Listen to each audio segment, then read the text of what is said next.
Hi, I'm Bob Sambol from Bob's Steak and Chop House, and today's rare conversation is with my good friend, Salim Asrawi, who is the president and co-founder of Texas de Brazil. Now, I found out this morning that there are 52 domestic restaurants and 14 international restaurants. They're going to open 2 to 3 more in the next 4 months. Some of the international ones are Dubai, Qatar, Saudi Arabia, Korea, Trinidad. They're opening in Guyana and Costa Rica. Being a restaurateur, I'm just fascinated by the ability to do that. And Salim, I think the best way to start is to tell a little bit about your story, which is so interesting because you're not from here. And United States is fortunate enough to have you now as a citizen. So tell us how this all got started, and were you sitting in 6th grade career class and say, what do you want to do, Salim? Oh, I want to start a restaurant chain. How did this all happen? Morning, Bob. Thank you for the conversation. I think when I was in 6th grade, I was wanting to get out of class and not come back. I definitely not wanted to be seated and doing my work. I had no idea, but this great country provided me the opportunity to do more with my life. So when I came here in '81 to go to 9th grade, I really was just escaping the war and coming to school. From Lebanon. From Lebanon. But no, I mean, there was really no thought of wanting to start a restaurant chain, getting into the business. I was just focusing on my English as it was my third language, and just really passing school. That was it. That was on my mind.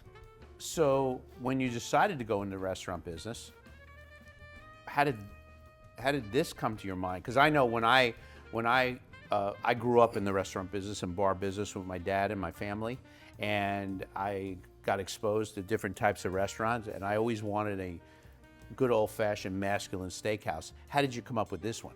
Yeah, I think, so my dad had a restaurant in Lebanon. Oh, okay. It was only there for a year, one of his many businesses that he started and closed and started again.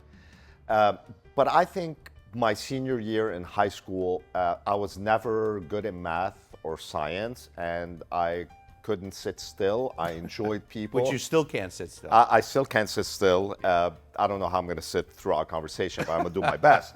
And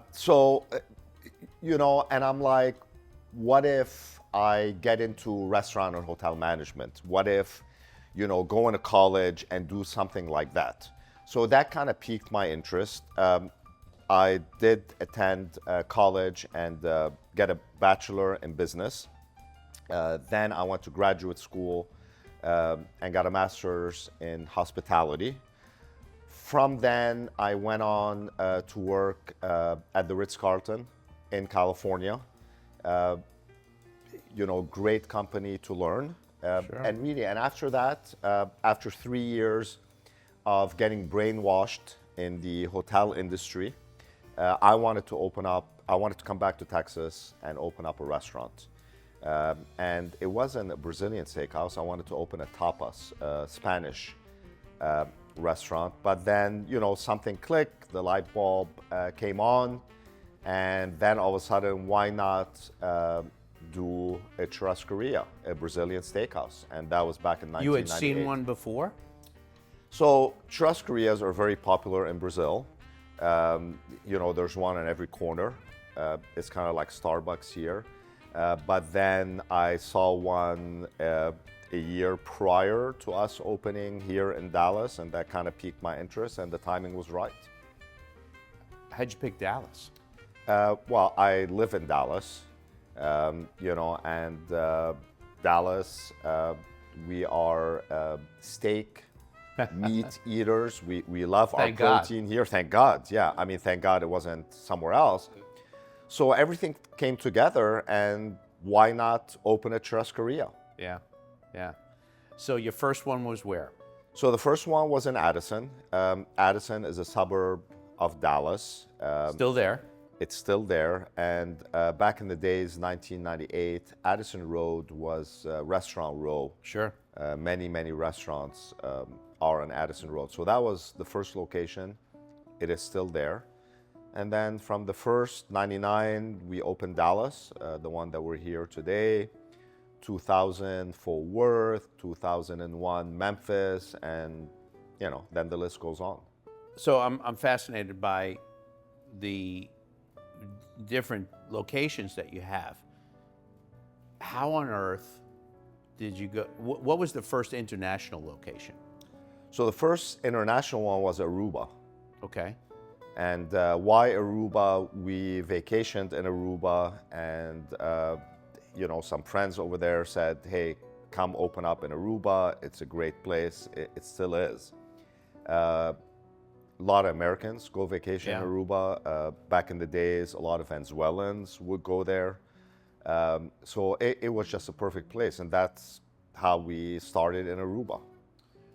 So when you started, it was you and a few key employees. So my partners are my mom and my uncle. Okay. They were an integral part, in this. They're both still living? They're both still living, they very instrumental in the beginning. My uncle, when my grandfather passed away, my uncle inherited, I think, $250,000, and he put all that money into the first location. Wow. I put in my expertise. My mom is a CPA by trade, so she was basically, she was the accountant. She was making sure that, we paid our bills and, we opened up bank accounts and things like that. So tell me about the difference between the first one you opened and now, which is how many years later? Wow, so October 13th of this year will be 27. Okay, so tell me about the first one and now. I always talk about my restaurant doesn't need to change, it just needs to evolve. The concept is solid, people love it. So tell me how Texas de Brazil, the first one you opened, and now what it's evolved into, because I've got to be honest with you, since we became friends, I've gone to a few of them now, and they are really nice restaurants that just when you walk in, they're clean, they're fresh looking, the food smells good, it looks good. So tell me how that all, from the first one to now, how it's evolved and why'd you make those changes? So I think you always have to evolve to basically cater to your guests. You have to evolve with the time. So for example, coming to the restaurant is about the dining experience. Right. Yes, you have to have good food, you have to have good service. I think that's imperative and very important.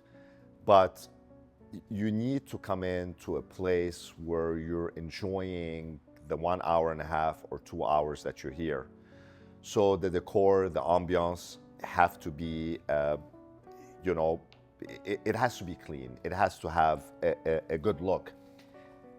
Texas de Brazil is the same feel everywhere you go, but it is not the same footprint. This is why if you come to Dallas and you go to Las Vegas, Miami, Orlando, it is not the same square footage. It's not a cookie cutter. And I like it like that because you never want to be in the same Texas where you say, oh my gosh, the bar is in the same place, the restroom is in the same place, the salad area, etc. You want it to have a little bit of a different feel, and you want to adapt to the space that you're in. So you want to maximize your place, the space that you have in your place. So that's the decor and ambiance. As far as the food and service, I know a lot of people want to change so many things. They might say, well, we started the first one in 98, 27 years later, we have to reinvent the wheels. Maybe we bring in some robots to clear the dishes, and maybe we have a robot at the door to be the host. At the end of the day, it's still the same thing. You have to have good food and you have to have good service. You have to have a good product, For example, the past few years, they've been plant-based protein. This is a steakhouse. You can't do that, you know? I mean, there's a lot of things that have changed as far as the food is concerned, but at the end of the day, quality is quality, and that will never change. A big part of your restaurant is the salad bar. When you walk in and you see it, it's just automatically impressive. Did you have to educate Americans to what you were trying to do when you introduced all-you-can-eat salad bar? Was it a learning curve for you in America?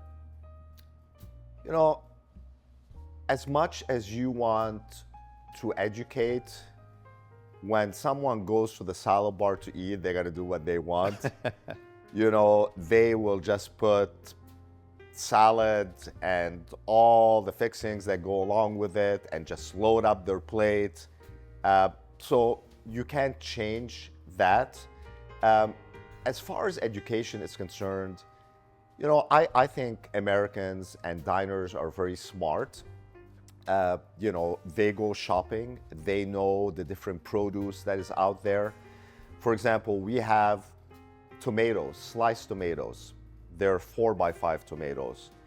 They look good, they taste good. Not all produce is the same. Not all produce costs the same. You know, if you're gonna do a marinara sauce, you don't need to have 4x5 tomatoes. Right. So my theory is that anything I want to put at the salad bar, it has to taste good, it has to be fresh, and it has to look good. If it doesn't, I'm just not gonna put it there. I'm not gonna put it to fill the salad bar. I wanna put it because it tastes good. And I think when people went along and, you know, for example, you know, if I have sushi on the salad area, you know, you have a little bit of wasabi. Some people mistake the wasabi for avocado, you know, and some have taken a big bite. Yeah. And oh boy, I would hate to be them. So I think some didn't know what it was, even though we labeled it, but they wanted to try. They were curious to try the tabbouleh. What is the tabbouleh salad? You know, it's nothing but, you know, parsley, burghul wheat, there's lemon and there's oil and there's salt, but they were willing to try different things. And of course, there's potato salad. You know, there's pineapple carpaccio. So they probably didn't know what it was, and some, you know, probably have ADD like me. They didn't even want to read the label. So they were willing to try, and some liked and some didn't like. Heart of palms, for example. You know, heart of palms is not really something that we put on our salads, but people were willing to try, and some liked it. When you, now that you've grown so much, tell me what you know, I think you probably have answered this question already. I really feel that hospitality and guest experience really hasn't changed. Maybe the way people eat has changed a little bit or drink, but, you know, have you seen, in other words, do you like what you see now in the restaurant business, or you wish you would go back to the old? Tell me what you think of what's going on now, because we're in Dallas and there's new restaurants opening every day. You and I talk about this all the time. Yeah, I mean, I think for the customers, it's great that they have choices. I think none of the customers are going to complain because there's a lot of restaurants opening up. In the last 2 years, you and I spoke about it. There are many restaurants that have opened. There's many more that are going to open up. I think the trend is kind of become like Las Vegas. Who's going to spend more than the other? You know, and the restaurants that have been opening here are very costly. I'm old-fashioned in a way that at the end of the day, it's all about good food and good service. That's right. You don't need to have a band on Monday night to increase your covers. You don't need to bring a singer on a Sunday night to increase your cover, because you lose your focus. The focus should always be on quality, and the focus should always be on the staff and how you're treating the guests. Are you touching the tables? Are you shaking hands? Are you moving heaven and earth for that guest experience. And a lot of people are not doing that. You know, they're just basically, and look, you have to be realistic. Monday night is slow for most restaurants. So if you have some empty tables, it's okay. It's not the end of the world. I would be concerned if you're very slow on New Year's Eve. I would be very slow if you're not filling up the restaurant on Mother's Day, Father's Day, Valentine. That's when I would be concerned, but not on a Monday or Tuesday night. And you know, and all of a sudden, your steakhouse, yes, every steakhouse has a couple of seafood options, you know, but at the end of the day, you go to Bob to have steak. So Right. a lot of the restaurants, they're like, well, you know, we are a steakhouse, but let's add 10 more seafood dishes. You know, let's do something Asian. Let's add this twist. You don't need to. You don't want to confuse people. If people want to go to a seafood restaurant, they know where to go. If they want to go eat Asian food, they know where to go. Stick to your concept. Stick to what you started with. And a lot of them don't do that. And I think in the corporate world that we're in, meeting after meeting after meeting, and in the meeting, somebody comes up, you know, and will say, let's have dumplings as a starter in an Italian restaurant, or a dumpling as a starter in a steakhouse. You know, I'm a little sarcastic, but it's kind of that kind of conversation, right? And they'll go, great job, John. And all of a sudden, John is going to get this promotion, right? But they forget about the staff. They forget about the quality. They forget to paint the restaurant, maybe give it a fresh look, because there's so much bureaucracy and so much red tape. And they forget about all of that. Yeah. Listen, I'm by the way, I'm going to use this as a training video for new managers, all of what you just said, because it's so true for our restaurants. And you and I have talked about this, and you know, a lot of these new places come in town, they want to reinvent the wheel. They want to have a steakhouse. Well, we were a steakhouse, but we also do this, where, you know, I've stuck to the same thing because I'm not smart enough to do anything else. And if I had listened to all the suggestions I got when I was slow, I wouldn't be here talking to you today. I'd be out of business. But I was stubborn and stupid, and I stuck to what I did, and it worked out. So I can't not talk to you about, I've gotten to know you in the last few years, and you have decided that your mission in life, or one of your missions, is to support the police, first responders, the armed forces. You have become friends with President Bush. You recently went to the White House. President Trump invited you to the White House. Tell me how that passion, which is incredible, because I've witnessed it firsthand, how did that all start? Yeah, I mean, I think I've been doing this for a very, very long time. Obviously, not going to the White House, you know, that was really an honor to go there, regardless who the occupant is, Right. whether it's a Republican or Democrat. It's the people's house, and it was really an honor to be there. It's like a museum. It's a beautiful place. Why? You know, I came from a war-torn country, lawlessness, where people got shot at. I've gotten shot at. I lived in a shelter for a while, no running water, no electricity. What makes this country great is the selflessness of women and men who served, some who have paid the ultimate price. The reason I have a business, the reason I get to do the things that I want to do, my kids enjoy their life, and my wife and my friends. Wait a minute, let me just bring one thing up. Yes. Because you're the only person I've ever met who has this.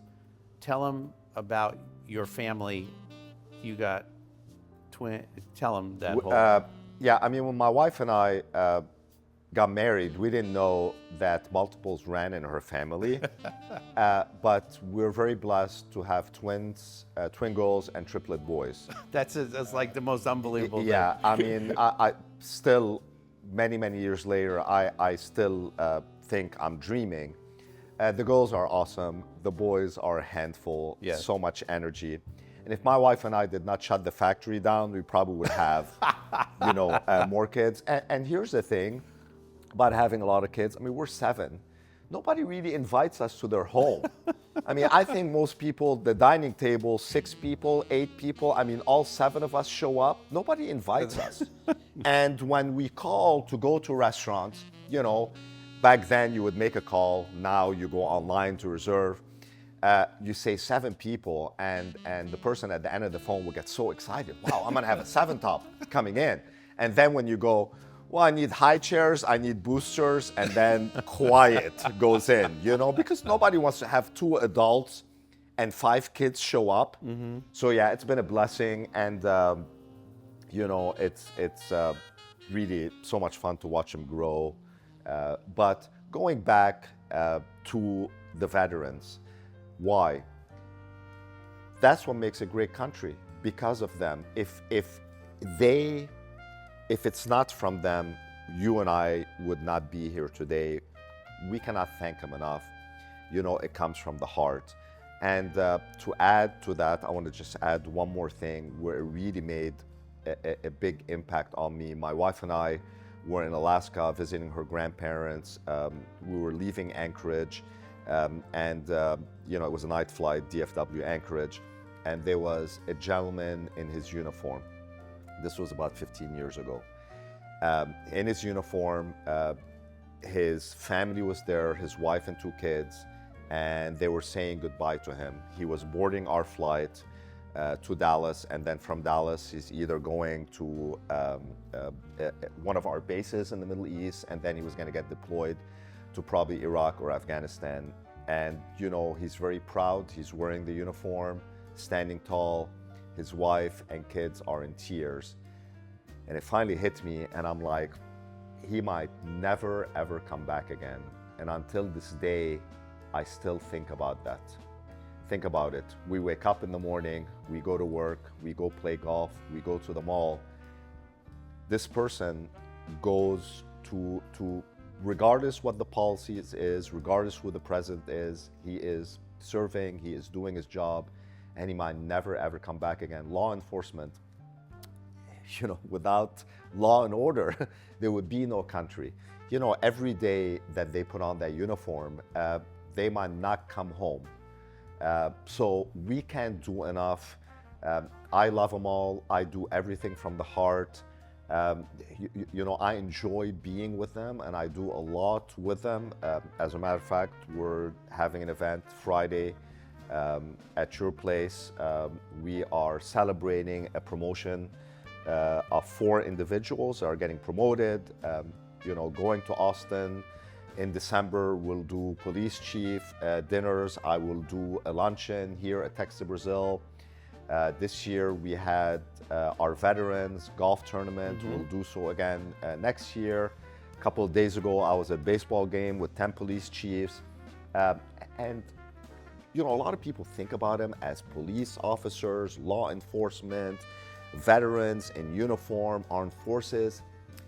I think about them as just individuals, as human beings with the same issues that you and I have, and they're great, great people. Look, some of us can do many things with them. Others can only say thank you, can only shake their hand. I promise you that goes such a long, long way. Your logo, right there. Yes. What does the 43 mean? So it's a beautiful logo. It's got the map of Texas and a map of Brazil. 43 is President Bush. He was our 43rd president. So how did the 43 come along? President and Mrs. Bush were gracious enough for many, many years to host the Warrior Open golf tournament for disabled vets.